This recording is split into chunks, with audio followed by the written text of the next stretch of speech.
नमस्कार मित्रों। प्राचीन शास्त्रों के अथाह सागर में श्रीमद् भागवत गीता एक दिव्य प्रकाश स्तंभ की तरह खड़ी है, जो जीवन की कठिनाइयों के बीच मानवता को मार्ग दिखाती है। इस पवित्र ग्रंथ का हर अध्याय गहरे सत्य और आध्यात्मिक ज्ञान से भरा हुआ है, जो हमारे जीवन को बदलने की शक्ति रखता है। लेकिन क्या आपने कभी सोचा है कि गीता के पहले अध्याय का क्या महत्व है? तो दोस्तों, आज की इस वीडियो में हम एक अद्भुत कहानी का अनुसरण करेंगे।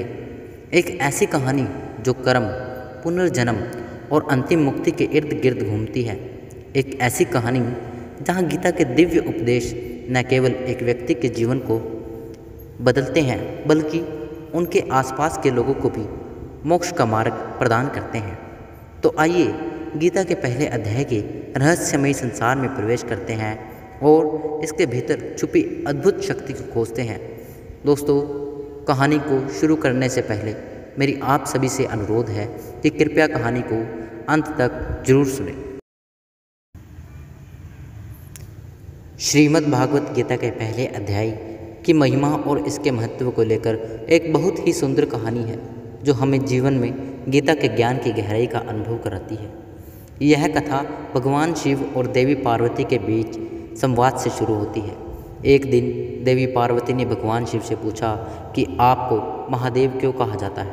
आप तो शमशान की विभूति लगाते हैं, गले में सांप पहनते हैं और नरमुंडों की माला धारण करते हैं, फिर भी लोग आपको पवित्र और पूजनीय क्यों मानते हैं? इस पर भगवान शिव ने उत्तर दिया कि मेरे इस पवित्र होने का कारण है श्रीमद् भागवत गीता का ज्ञान। मैं इस ज्ञान को अपने हृदय में धारण करता हूँ और इससे मुझे बाहर के कर्मों का कोई प्रभाव नहीं पड़ता। भगवान शिव ने एक पुरानी कथा सुनाई कि एक व्यक्ति था जो चांडालों का काम करता था और तेल और नमक का व्यापार करता था। उसने एक बकरी पाली थी जिसे वह हर रोज़ चराने के लिए वन में ले जाता था।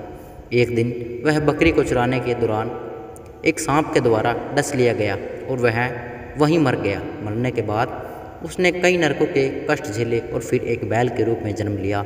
उस बैल को एक भिक्षुक ने खरीदा और उसे भिक्षा मांगने के लिए दिन भर उपयोग करता। वह भिक्षुक बैल को ठीक से खाना भी नहीं देता था। भूख और थकावट से बैल गिर पड़ा, लेकिन उसके प्राण नहीं निकले। तब वहाँ एक गणिका जो नर्तकी आई, जिसने देखा कि लोग उस बैल को मुक्ति दिलाने की कोशिश कर रहे थे, लेकिन वह सफल नहीं हो पा रहे थे। गणिका ने कहा कि मैंने जो भी पुण्य किया है उसका फल मैं इस बैल को दे रही हूँ। उसके इतना कहते ही बैल की मुक्ति हो गई। बैल ने अगले जन्म में एक ब्राह्मण के घर जन्म लिया और उसका नाम सुशर्मा रखा गया। उसे अपने पिछले जन्म की सारी बातें याद थी। एक दिन सुशर्मा ने उस गणिका से मिलने का निर्णय लिया। उसने गणिका से पूछा कि क्या वह उसे पहचानती है। गणिका ने इनकार कर दिया।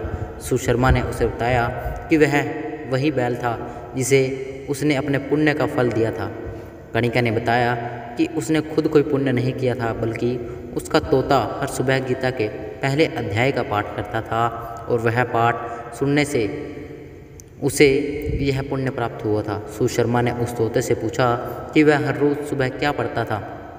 तोते ने बताया कि पिछले जन्म में वह एक ब्राह्मण का पुत्र था और उसके पिता ने उसे गीता का पहला अध्याय सिखाया था, लेकिन एक गलती के कारण उसे शाप मिला और वह तोता बन गया।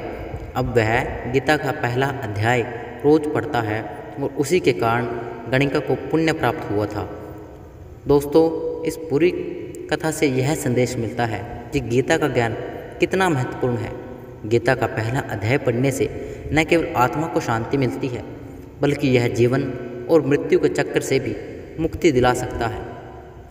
अंत में गणिका ने भी गीता का नियमित पाठ करना शुरू किया, जिससे उसकी भी मुक्ति हो गई। यही है गीता के पहले अध्याय का महत्व। यह अध्याय न केवल हमारे मन को शांति देता है, बल्कि हमारे जीवन की कठिनाइयों से पार पाने का मार्ग भी दिखाता है।